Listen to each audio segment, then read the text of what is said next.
T'as pas envie de sortir, il fait froid chez toi. Ah, peut-être même qu'il neige. Et toi, t'es au chaud comme ça et tu regardes les vidéos de Riles. Donc moi, je vais te nourrir de vidéos. Parce que tu t'y attendais pas à celle-là. Toriyama dévoile l'identité du premier Super Saiyajin, tout en parlant même de l'origine du Super Saiyan. Donc dans cette petite vidéo surprise les amis, je vais vous dévoiler son interview et il y a des choses à savoir, une grande discussion et peut-être même la naissance d'un futur OAV ou peut-être même d'un futur arc. Parce que là on blague pas les amis. On a des informations concrètes qui font vraiment plaisir et qui donnent beaucoup de réponses. Je tiens à remercier et à vous faire partager quand même ce super site Dragon Ball Ultimate géré par l'équipe de DB Time qui fait un boulot vraiment sympathique et passionné. Allez, on va passer à l'interview. Est-ce que tous les Saiyans deviennent des combattants ? Et la réponse nous indique quelque part que tous les Saiyans ne sont pas forcément destinés au combat. Tout est évalué en fonction de la puissance qu'ils pouvaient avoir étant enfants. Si leur force de combat dépasse le niveau standard, ils seront considérés comme des guerriers supérieurs et donc ils seront dirigés vers le combat. De l'autre côté, lorsqu'ils n'étaient pas assez forts, comme on pouvait le penser avec Goku étant petit, ça devient des bébés infiltrés qui, peut-être sur la planète dans laquelle ils vont évoluer, pourront devenir plus forts et par la suite peut-être qu'il y aura de nouveaux résultats pour eux et reviendront pour en devenir peut-être des combattants. Le délire c'est que les bébés infiltrés avec une force pas très puissante ont une espérance de vie qui n'est pas très élevée étant donné qu'on les envoie un petit peu au charbon et ils peuvent très vite mourir. Raditz c'était un guerrier supérieur. Il était dans le même groupe que Nappa et par la suite Vegeta a donc été rajouté lui aussi. Autre question, est-ce que tout le monde peut devenir un Super Saiyajin en s'entraînant? Et ça c'est une question très intéressante les amis. Donc la réponse nous donne des choses vraiment que j'ai appréciées. Tout ne se base pas uniquement sur l'entraînement et la colère, car pour devenir un Super Saiyajin, il faut posséder en fait une certaine quantité de ce qu'on appelle les cellules S.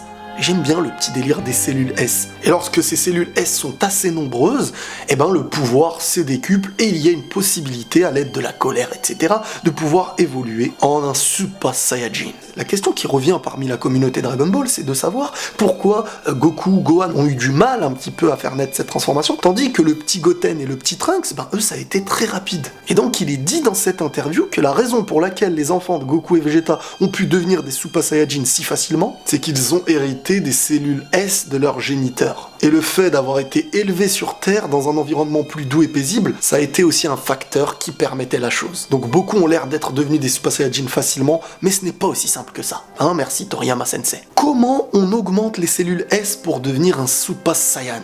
Avoir un esprit paisible.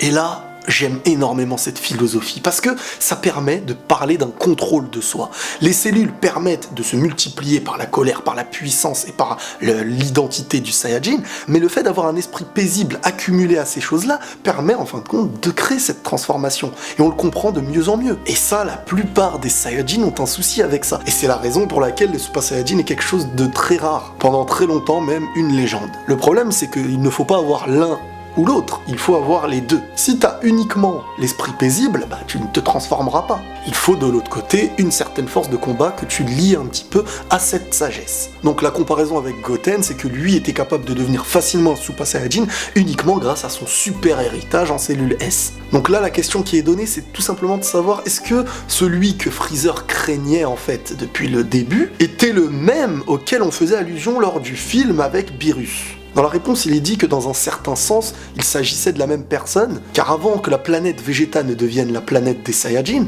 et là écoutez-moi bien, un Saiyan appelé Yamoshi possédait un cœur bon en dépit de son appartenance Saiyan. Ah ça c'est beau parce qu'il y a de l'histoire. On apprend qu'un ancien Saiyajin avait le cœur presque pur, un petit peu à l'image d'un Goku actuel, alors que tous les autres on sait bien un petit peu qu'ils sont nés pour la bagarre. Et donc Yamoshi et 5 de ses camarades ont commencé une petite rébellion, sauf qu'ils ont été très vite encerclés par d'autres Saiyans. Il a réussi à se transformer en Super Saiyajin pour la première fois, et là les amis, je veux qu'on applaudisse dans les commentaires et qu'on lève les bras pour Yamoshi parce que c'est le premier Super Saiyajin. Ce n'est ni Badak ni Jean-Jacques, c'est Yamoshi. Il n'a pas tenu longtemps, il a été vaincu par le nombre d'ennemis qu'il y avait en face. Il était épuisé, il a été vaincu, bref. Mais c'était la légende qui venait d'être créée. Et il est dit qu'après ça, l'esprit de Yamoshi continua de rechercher chercher 6 Saiyajins au cœur pur désirant un nouveau sauveur. C'est la raison pour laquelle il y a la cérémonie qu'on connaît tous maintenant, lorsqu'il y a 5 Saiyajins autour de toi, de cœur pur, qui font naître le Saiyajin cheveux rouges, rappelle-toi dans le film. Dernière question, pourquoi Beerus était à la recherche de ce Super Saiyajin? Et dans la réponse, on apprend qu'à travers son rêve, Beerus a un petit peu reçu des informations sur ce Super Saiyajin, le Saiyajin de la légende. Toutes ces informations à propos de ça ont été enregistrées dans le livre Namek des légendes. Car oui, le grand chef Namek, qui était un genre de saint, a donc sympathisé avec l'esprit de Yamoshi.